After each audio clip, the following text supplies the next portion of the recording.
নমস্কার। গুগলে দেখলে দেখা যায় যে পশ্চিমবঙ্গের ব্যানার্জি এবং ব্যানার্জি যারা এসছেন বা মমতা ব্যানার্জি, ওনারা নাকি ইউপির কনৌজ থেকে এসছেন।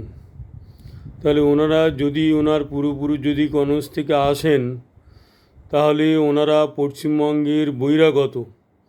অথচ উনি অনেককে বলে বেড়ান যে এরা বহিরাগত, ওরা বহিরাগত। তা আপনি যেহেতু বহিরাগত, আপনার ফ্যামিলি বহিরাগত, তা আপনারা কেন পশ্চিমবঙ্গ ছেড়ে চলে যাচ্ছেন না? হেরে যাওয়ার পরেই কেন আবার মানুষকে জ্বালাতন করার জন্যে উঠে পড়ে লেগেছেন? চলে যান না ইউপির কনৌজে, সেখানে ভালো থাকবেন। আপনাদের পূর্বপুরুষের রাজত্ব যেখানে ছিল, পশ্চিমবঙ্গে এসে মানুষদের কেন জ্বালাতন করছেন? আপনারা তো প্রকৃতপক্ষে বহিরাগত। সেটা বলুন না দেখি বহিরাগত কিনা।